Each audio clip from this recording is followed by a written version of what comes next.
Salut les terriens, soyez les bienvenus sur le journal de la Starbase du week-end, et qui dit week-end dit week-end justement. J'espère que votre semaine s'est bien passée parce que votre véritable job commence maintenant, ou plutôt dans quelques minutes quand on aura atterri au Texas.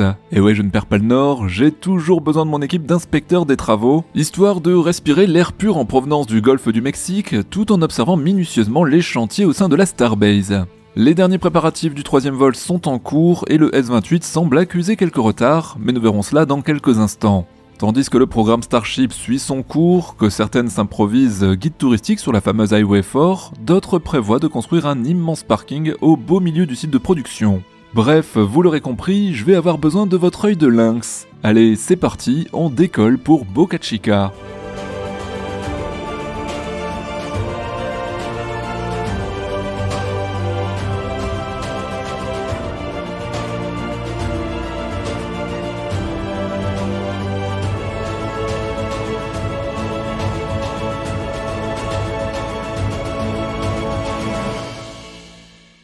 Et pour débuter en toute confiance ce tour d'inspection de la Starbase, rien de tel que de commencer par des news légères, entendez par là des nouvelles qui sortent un peu du cadre du programme Starship, sans pour autant être complètement en dehors du sujet qui nous intéresse généralement ici. Très souvent, vous noterez que le lien c'est Elon Musk, puisque ses activités d'ingénieur touche à tout dépassent largement le simple cadre de l'aérospatial. Le premier implant Neuralink a donc été connecté au cerveau d'un humain. Mais au-delà du lien purement économique et identitaire entre les différentes entreprises du PDG de SpaceX, on peut se demander si un jour Elon Musk ne compte pas mettre à profit ces augmentations rendues possibles avec la technologie Neuralink dans la conquête spatiale. Est-ce que les astronautes du futur pourraient se retrouver pourvus d'implants pour augmenter leur capacité afin de bénéficier d'atouts non négligeables dans un environnement hostile tel que l'espace? Le transhumanisme va-t-il prendre le pas? Ouais, vous avez raison, je me pose trop de questions. Laissons de côté donc ces incroyables percées technologiques pour flâner le long de la Highway 4, en bonne compagnie puisque Jessica Kirsch a voulu nous montrer un peu son terrain de jeu. Elle en a donc profité pour nous emmener avec elle sur cette route qu'elle emprunte quotidiennement. Vous noterez au passage l'encombrement sur les côtés d'une multitude de véhicules, signe que pas mal de monde travaille sur place, et espérons que le covoiturage est pratiqué ou que l'entreprise prévoit de construire un parking digne de ce nom. Le site de lancement apparaît au loin avec sa tour orbitale, mais quasi là. On aperçoit aussi les réservoirs verticaux qui, jusqu'à présent, ont survécu aux 2 derniers tirs, ainsi qu'à la réorganisation de la ferme à ergols. Une fois passé la D4, le tout dernier accès au site de lancement, nous voici sur la plage, au bord du golfe du Mexique. Un endroit magnifique pour faire une pause quand on travaille sur le programme Starship, pas vrai? Bon, j'ai parlé de pause, moi, je me suis cru en week-end. Non, parce que bon, on a quand même des chantiers à inspecter. Allez, venez avec moi, on retourne sur le site de lancement, et plus précisément en prenant la ferme à ergols de haut. Cette dernière a d'ailleurs subi une somme considérable de petites améliorations durant les semaines passées. Vue des airs donc, à gauche sur votre écran, les réservoirs horizontaux au nombre de 8 désormais. Au passage, il reste des supports disponibles pour le dernier d'entre eux, qui ne devrait pas tarder à être livrés très bientôt, portant ainsi leur nombre à 9. Sur la droite de votre écran, les réservoirs verticaux et dont 2 d'entre eux ont reçu des renforcements ces derniers jours, avec un maillage approprié afin d'être en mesure d'encaisser d'éventuels débris, ainsi que les ondes de choc des Raptors lors des lancements. Pas d'urgence pour l'instant donc de remplacer les réservoirs verticaux par des horizontaux, même si on pense que la conversion sera faite entre la 3e et la 4e tentative de vol. Notons également que de nombreuses rampes de distribution ou collecteurs ont été livrées et sont en cours de raccordement au réseau cryogénique. Une zone qui sera d'ailleurs retranchée derrière un nouveau mur afin de mieux protéger les différents échangeurs de chaleur et la tuyauterie en général, là aussi des turbulents Raptors. La table orbitale continue de recevoir des soins prodigués par de nombreux ouvriers et machines. On en parlait mercredi dernier, de la peinture, de la maintenance, et ici en l'occurrence un changement des panneaux de protection de sa circonférence intérieure, mais également sur le dessus. Des réparations qui se poursuivent donc de jour comme de nuit. Le dernier survol des équipes de Félix Schlang pour la chaîne What About It n'aura pas été en vain puisque leur objectif a pu capturer une image intéressante. Entre le Stage 0 et la ferme à ergols, une étrange cicatrice se dévoile lorsqu'on prend de l'altitude. En effet, à cet endroit-là, une bonne partie du béton a été découpée et retirée afin de laisser la terre à nu. Il semblerait, au vu de l'agencement de ces futurs travaux, que ce chantier soit dédié à l'installation de nouveaux tuyaux cryogéniques. Une installation qui serait destinée à être enterrée par la suite. Bien évidemment, c'est directement en rapport avec la nouvelle réorganisation de la ferme à ergols, mais on vous tiendra informé dès qu'on en saura plus sur ce sujet. Revenons à présent sur le nouveau bâtiment qui est en train d'être érigé sur le parking du déluge. Cette fois-ci, le coffrage qui avait cédé a finalement été repris et désormais le mur semble faire office de mur, ce qui est la moindre des choses pour un mur. Une erreur de construction donc qui a vite été corrigée, l'occasion d'apercevoir sur ces images ce que l'on devine être une petite fenêtre ainsi qu'une porte, mais là encore, il est trop tôt pour dire quelle sera la fonction exacte de ce bâtiment. Allons voir ensuite du côté du pas de tir suborbital B qu'on craignait de voir disparaître depuis un moment. Finalement, c'est plutôt des réparations qui ont été menées ici, avec une couche de béton remplaçant l'ancienne sous le stand, et les pieds de ce dernier eux aussi ont été renforcés. Pour finir cette inspection du site de lancement, revenons un peu sur nos pas et postons-nous sur la Highway 4 afin d'observer attentivement les vaillants bras de la tour. En effet, ces derniers poursuivent leur exercice avec persévérance. Bon, je ne parle pas du robot ici, sans doute dans le but de valider les dernières réparations et maintenances qui les ont occupés ces dernières semaines. Tout semble bien fonctionner, que ce soit le chariot chargé de faire coulisser les chopsticks le long de Mekazila, ou même les bras en eux-mêmes qui se sont ouverts puis refermés un peu plus tard dans la nuit. Avant de faire notre traditionnel point sur les prototypes, faisons un léger détour par le site de McGregor où un Raptor a pu faire sensation cette semaine à l'occasion d'un essai sur banc vertical, en l'occurrence ici sur le fameux stand du tripode.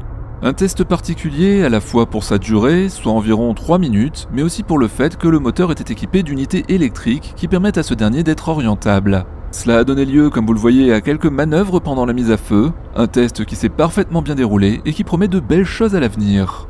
Allez, faisons à présent un point sur les prototypes. En effet, même si la majorité des boosters et vaisseaux se font encore bichonner dans le High Bay et dans le premier Mega Bay, portons tout de même notre attention sur 2 d'entre eux. Peut-être l'aurez-vous reconnu au sein du Rocket Garden, cette version du Starship qui essaiera de réussir l'impossible le mois prochain, vous l'avez repéré ?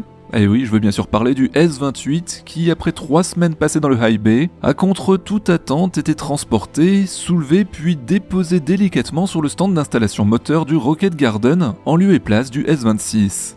Alors qu'on l'attendait sur le site de lancement pour un éventuel assemblage avec le B10, le prototype a semble-t-il eu besoin au dernier moment de faire un arrêt au stand pour quelques vérifications. Vixie, l'agent de terrain de l'Apadré que je ne vous présente plus, en a justement profité pour capturer quelques images des ouvriers de SpaceX en train de s'affairer sous la jupe de la star. Bon, rien d'obscène ici, rassurez-vous, d'ailleurs il faut zoomer un peu et avoir un œil de lynx comme celui des terriens abonnés au JDS, et oui je vous caresse dans le sens du poil, pour le voir, quoi qu'il en soit, il semblerait qu'il s'agissait d'un remplacement de Raptor, mais il faudra sans doute attendre un peu avant d'en avoir la confirmation. Notez également au passage que les anciens points d'attache sur la coiffe du S-28 sont désormais entièrement retirés et recouverts d'un beau bouclier thermique. Espérons qu'ils tiennent le coup, le 3e vol approche et les derniers préparatifs sont donc en cours.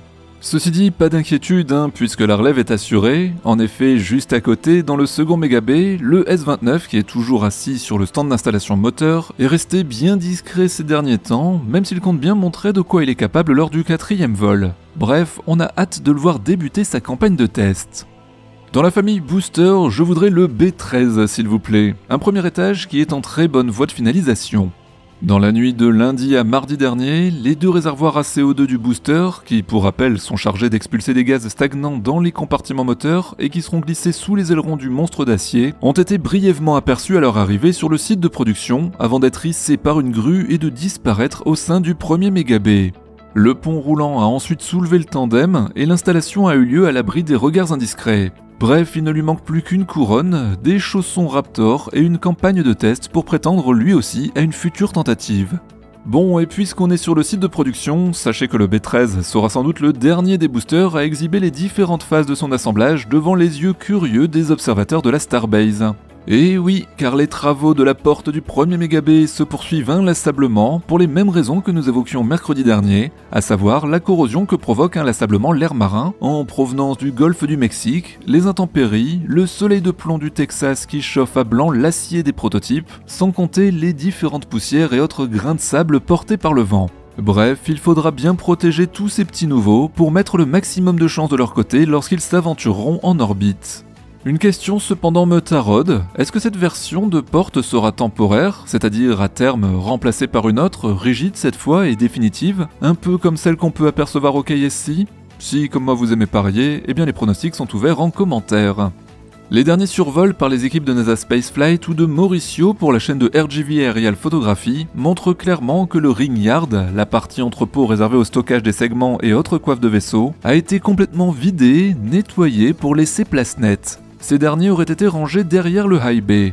Un changement de lieu évidemment en rapport direct avec la croissance de la Star Factory, dont on aperçoit ici une fois de plus l'inexorable avancée. Surtout si l'on se poste sur le bord de la route, on aperçoit très clairement l'extension réservée aux coiffes des vaisseaux, que beaucoup d'observateurs de la Starbase espèrent d'ailleurs voir bientôt parés de grands panneaux vitrés, à l'instar du toit du second mégabay, afin de pouvoir photographier et filmer à loisir les futurs défilés de coiffes tout juste sortis du ventre de la matrice.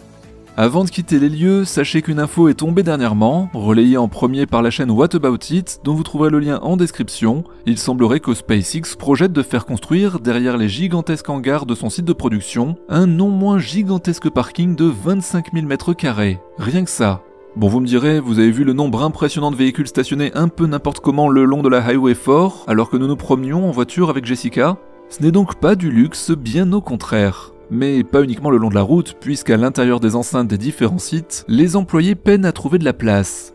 Une fois que l'on écarte les bureaux, les voies de circulation et les locaux techniques de ce parking, on peut estimer, bon vraiment à la louche, à environ 5000 le nombre de places qui seront disponibles pour les employés de la Starbase.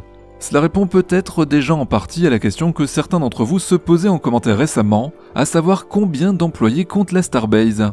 Sachant que ce gigantesque parking sera réservé uniquement au personnel, et sachant que les Américains ne sont pas vraiment friands de covoiturage, on pourrait presque compter un véhicule par personne. Et si on ajoute à cela les allées et venues des nouvelles lignes de bus entre Boca Chica et Brownsville, ou entre Boca Chica et la ville de South Padre, cela vous donne déjà un aperçu potentiel du nombre d'employés travaillant sur place. Allez, continuons notre tour d'inspection générale de la Starbase en nous rendant sur le site de Massey qui poursuit sa mue de façon ordonnée tout en laissant planer le doute sur certains aspects. En effet, beaucoup d'observateurs de la Starbase sont persuadés que des tirs statiques seront menés sur le site de Massey. Il est vrai que ces deux réservoirs, probablement dédiés à du méthane, ainsi que le raccordement aux pompes cryogéniques à côté, semblent confirmer cette thèse de plus en plus crédible au fur et à mesure de l'avancée des travaux. Notez également qu'il y a des réservoirs pour de l'oxygène liquide, des échangeurs de chaleur, enfin bref, tout l'attirail nécessaire à ce genre de test. Bon, comme toujours, wait and see, nous finirons bien par connaître le fin mot de l'histoire.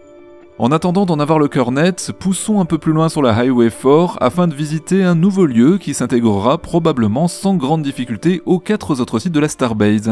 En effet, un peu plus à l'est, entre le site de Massey et le site de production, on trouve un grand terrain vague dont nous avions parlé dans un précédent JDS et qui, tenez-vous bien, fait l'objet d'un investissement de 15 millions de dollars. Un restaurant, une épicerie, enfin bref tout un complexe dédié au bien-être des employés de SpaceX, bien qu'on ne sache pas encore si l'endroit sera accessible au public ou non.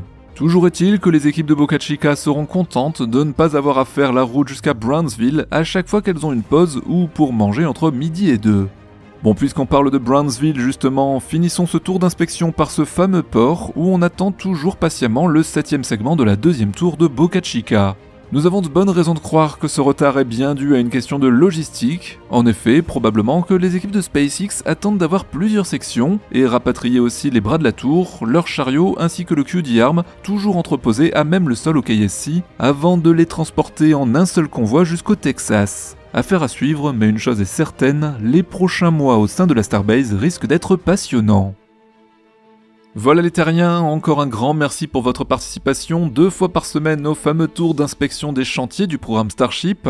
Comme d'hab, vous êtes les meilleurs, et comme je ne tiens pas à perdre les plus zélés d'entre vous, n'oubliez pas de vous abonner à ma nouvelle chaîne, le Journal de la Starbase, qui sera à terme entièrement consacré à cette fusée surpuissante et 100% réutilisable de SpaceX. Pour rappel, pour l'instant les vidéos seront toujours postées à la fois sur cette chaîne secondaire et sur la chaîne principale, le temps que tout le monde s'abonne à la nouvelle chaîne, le Journal de la Starbase. Et en attendant, vous connaissez la chanson, si vous souhaitez soutenir notre travail et faire grandir le Journal de l'espace, rien de plus facile, il suffit de partager cette vidéo, de la commenter, d'activer la cloche de notification et de faire briller le pouce en l'air de YouTube.